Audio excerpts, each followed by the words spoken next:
आपने इस ओर अवश्य ध्यान दिया होगा कि जब भी हमें किसी वस्तु को अधिक सटीकता के साथ मापने की आवश्यकता होती है, हम एक भाग को 10 छोटे समान भागों में विभक्त करते हैं, अर्थात हम एक इकाई को 10 दशांशों में तथा फिर प्रत्येक दशांश को 10 शतांशों में विभक्त करके हैं और उसके बाद इन छोटे भागों को हम मापन में प्रयोग करते हैं।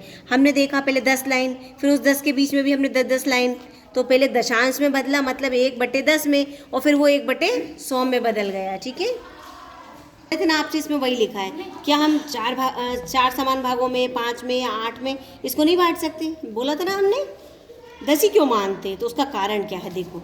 हाँ, हम इसे 10 में भी मान सकते हैं और 4 में भी। ये देखो, अब हमने 0 से 1 इकाई के बीच में 4 भाग मान लिए, 1 2 3 4। ठीक है, 4 मान लेते, इनने मान लिया 4। अब हम देखते हैं कि अगर 4 मान लिया है तो प्रत्येक इकाई जो होगी,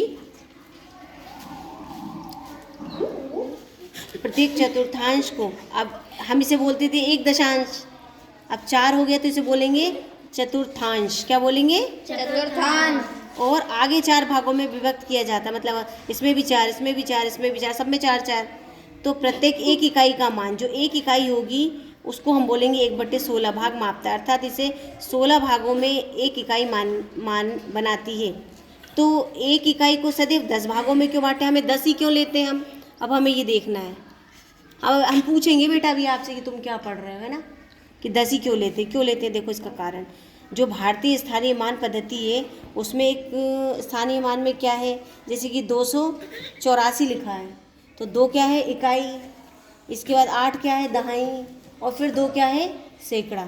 तो ये एक एक आगे 10 का गुना होता जा रहा है, 10 गुना की तुलना की जा रही है। कैसे? ये देखिए, 10 इकाइयों से मिलकर 1 दहाई बनती है, 10 दहाइयों से मिलकर 1 सैकड़ा बनता है, और 10 सैकड़े से मिलकर 1,000 बनता है। ये देखो, एक था, एक का 10 गुना किया तो दहाई हो गई, फिर इसका 10 गुना किया तो ये सैकड़ा हो गया, फिर इसका 10 गुना किया तो ये 1000 हो गया, फिर इस 1000 का 10 गुना किया तो 10,000 हो गया। मतलब ये एक क्रम चलता ही है, हर 10 का गुणा हो ही रहा है। तो इसीलिए हम ये 10 का आधार मानते हैं और 10 भागों में विभाजित करते हैं, क्योंकि ये आधार चलता आ रहा है इकाई से, दहाई से, सैकड़े में, और 1000 में, और 10,000 में।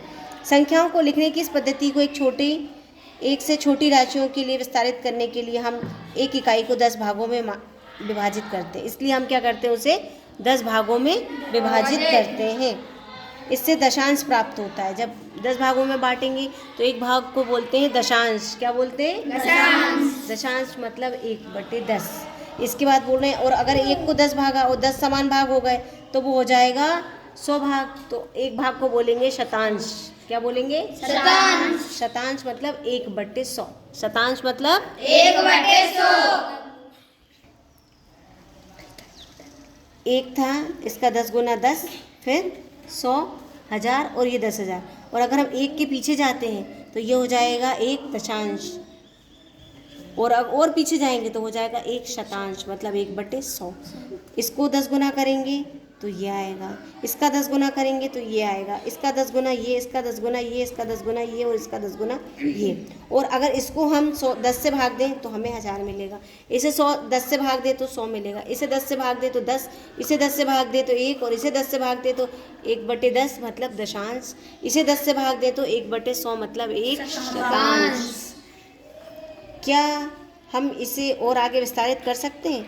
1/100 को 10 समान भागों में विभक्त किया जाएगा, तब भिन्न क्या होगा? ये देखिए, अभी हम इसको 1/100 भागों में किस तरह से विभाजित करेंगे? 1/दशांश था, शतांश था, और अब आ गया ये सहस्त्रांश। 1000 को बोलते हैं सहस्त्रांश। सहस्त्रांश। अब इसे 1000 भागों में अगर बांटेंगे तो कैसे बांटेंगे? ये देखिए, ऐसे 1000 भागों में एक इकाई बनती है, इसलिए यह भाग एक सहस्त्रांश कहलाएगा। तो जब सबको 100 भागों में बांटेंगे तो एक भाग क्या कहलाएगा? एक सहस्त्रांश, क्योंकि 100 हो जाएंगे, 10 100 हो जाएंगे तो एक इकाई जो होगी वो कहलाएगी एक सहस्त्रांश। अगर 10 है तो एक दशांश, 100 है तो एक शतांश, और 1000 है तो एक सहस्त्रांश। ठीक है, चलिए अब हम देखेंगे, ये इनने इसको 100 भागों में बांटा, फिर ये 1000 भागों में बट गया, तो एक भाग क्या कहलाएगा? एक सहस्त्रांश। ये 1 भाग थे 10 वाला, ये 100 वाला और ये 1000 वाला। इसको 10 भागों में बांटा था, इसको 100 भागों में बांट दिया और इसको 1000 भागों में बांट दिया। जिस प्रकार 10,000 के बाईं ओर विस्तारित, जिस प्रकार 10,000 के बाईं ओर, 10,000 बाईं ओर मतलब इधर विस्तारित करने पर प्रत्येक चरण में हमें बड़े स्थानीय मान प्राप्त होते हैं, उसी प्रकार एक सहस्त्रांश के दाईं ओर विस्तारित करते हुए प्रत्येक चरण पर छोटे स्थानीय मान भी प्राप्त कर सकते हैं।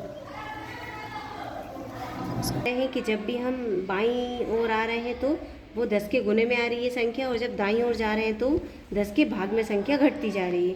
संख्याओं को लिखने की यह विधि जो है दशमलव पद्धति कहलाती है। इस पद्धति को क्या कहते हैं? ये बहुत इंपॉर्टेंट चीज़ आ गई।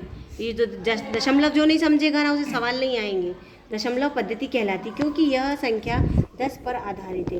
लैटिन में डेसिम का अर्थ 10 है, जो संस्कृत शब्द 10 के सजातीय है। अनेक भारतीय भाषाओं में 10 के लिए ऐसे ही समान शब्दों के भी सजातीय हैं, जिनमें उड़ीसा, कोंकणी, मराठी, गुजराती, हिंदी, कश्मीरी, बोडो और असमिया सम्मिलित हैं। हम संख्याओं को लिखने की और अधिक अन्य विधियों के बारे में बाद की कक्षाओं में अध्ययन करेंगे।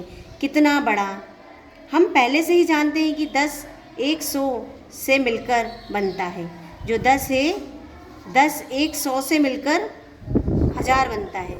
अगर 10 कितने हो जाए 100 तो क्या बन जाएगा? 1000। 10 100 हो जाए तो कितने हो जाएंगे? 1000। और 100 100 हो जाए तो वो हो जाएगा 10,000।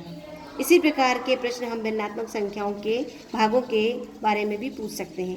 कितने सहस्त्रांशों से एक इकाई बनती है? बताओ, कितने सहस्त्रांशों से एक इकाई बनती है? सहस्त्रांशों मतलब एक, कितने हजार आते हैं नीचे? 1000। सहस्त्रांशों मतलब 1000। तो एक इकाई जो है वो क्या होगी? एक सहस्त्रांश मतलब 1/1000। और ये कितने उससे मिलके बनेगी? तो 1/10 है वो कितने होंगे? ये 100। कितने होंगे? 1/10 100। 1/10 100 होंगे तो वो बनेगा एक सहस्त्रांश। कितने सहस्त्रांशों से एक दशांश बनता है? अच्छा, एक इकाई बोल रहे तो यहाँ पे 1000 आएगा। एक जो है वो 1/10 नहीं, 1/100 आएंगे 1000। एक इकाई जो होगी वो 1000 होगी तो ये बनेगा। अब ये सवाल आप कर लीजिएगा और ये अभी करके दिखाओ मुझे। चलो जाओ, चलो। जो दांत निकल रहे हैं ना सबके